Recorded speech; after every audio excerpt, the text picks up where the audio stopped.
Hello, John Rowe here from The John Rowe Show, having a cheeky beverage in the PQA venue, having just seen a show. Yeah, My Finest Hour by Iain FM Smith. Don't talk, I haven't introduced you yet. Sorry. You jumped in far too soon there. You need lessons from the John Rowe School of Overacting. I would teach you how to come in on cue. When I throw you an obvious cue, which is about to come. I'm sitting here with the star of the show. His name is Iain FM Smith. Hello. The cue. I like the cue. Yeah. Iain FM Smith, My Finest Hour. And this is the flyer. Which if people don't think it's me. No, I think it looks quite like me. Can I just say, when I hand out my flyers, I had numerous people tell me that I've been photoshopped, and actually it's just that I'm slightly fatter than in the photo, and also I've aged 3 years in the last 2 weeks here at the festival. Yeah. I often fly in my glasses, like, and I have. And then they have no idea. They have no idea. Yeah. I used to think that Clark Kent and Superman was like a myth.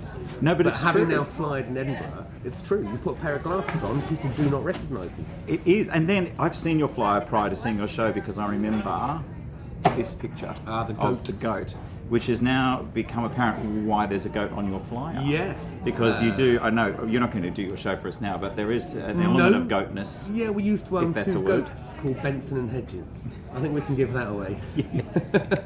And you just sparked a childhood memory because my dad used to be a heavy smoker until he was like 50, and I had a Benson and Hedges container because they came in big.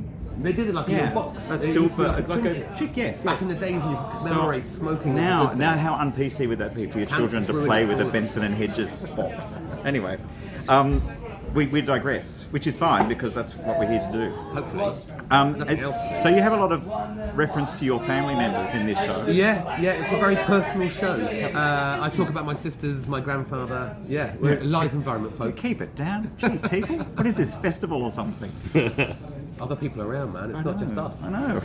It's the first time I've looked outside of my own blinkers. Welcome to the world. Yeah. So, sorry, family, yes. Yes. I talk about my family. It's a very personal show.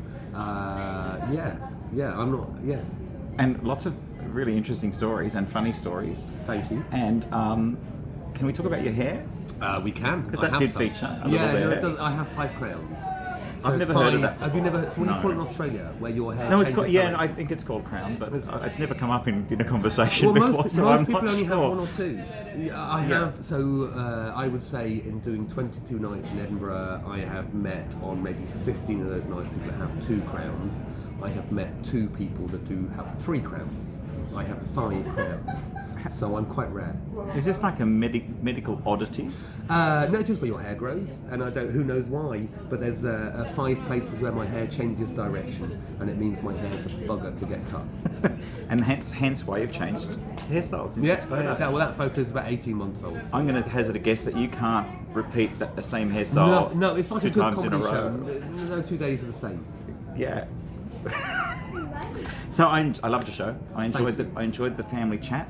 And I also enjoyed the references to goats because any show that refers to goats is a show for me. Good. Yeah. And your family says, and something. Can I just ask a question? I know you're meant to be interviewing me. Yes. What animals in Australia did you own? Because you've got weird ass Australian. But not as pets. I just had a dog and a cat. A dog, a cat. Yeah. Ah. Oh no, I had a duck. You had a duck. I did See, have a there duck. you go. I met a friend of mine who had a duck as well. And the duck went a bit mad. They're not good pets, ducks. It went a bit mad. Shit everywhere. Yeah, that, and also it used to attack people when they came into the backyard. So Mum and Dad sent the duck off. We were told Did it become to a lovely lake somewhere, but I think it might have been the lake that the duck got sent to. Pancakes that night, yeah. Yes. Now you actually had something very important to ask you. Go on. No, I've forgotten now because I've done that. I've had these flooding memories of my poor childhood duck have come back. And now all else is lost in this story. But so obviously you refer to your grandfather a lot in the show, and is he the inspiration for this show? Yes. So we're here in Edinburgh, and my grandfather's painting hangs in Edinburgh Castle. So I used that as the starting point for what I wanted to talk about. I then learned that talking about working in the Special Forces has very little comedy value, so I added in stories of my own childhood and lighten it all up. And goats. And goats. Yeah. Well, yeah. We do have something in common with our shows, is that I've got just a slightly more high-tech version. So you've got a lot of photography, I photos, like photos, which are really funny. Thank you. I do that on a screen in my show, but not the same thing. I don't want to give this away, but I don't have family members with the same photographic skills that your family has. My mum is pretty good, huh? Yeah, very good, very good. Quite a talent she seemed to have. And she developed over years with much practice. Yeah. It was definitely a style rather than an occasional mistake. But yeah, no, it's... well, I think life... being jokey and not being jokey, coming to Edinburgh, one of the great things is about finding your voice and who you are as a comedian. And I definitely found that going through my family and my childhood and looking at things we used to laugh about as kids and trying to bring that to a show makes people laugh, because hopefully they associate with their own childhoods and their own family stories. And families are funny, you know. They really are. Everybody laughs at their own family. Right? Yeah. Everyone's got stories, so I think that's why people probably sit and enjoy your show as well. Well, I hope they do. I hope they do. So you're on, I'm just going to give you a plug now. Please. And then watch me subtly plug my own show at the same time. Quite right. You're on from up to the 25th of August, 3 p.m. at PQA here on the Royal Mile. Yep. Hello. And at and Iain FM Smith, Twitter, hashtag Instagram. Oh yeah, you're good at that. I've never remembered. Well, once to you say put it that. up there, but no one does. But when you see it written down, it's one of the first times, because Iain, Iain FM Smith. And then maybe you pop into my show, the John Rowe show. I'd love to. Yeah, which is on at Surgeons Hall. See subtle at Surgeons Hall at 10 p.m.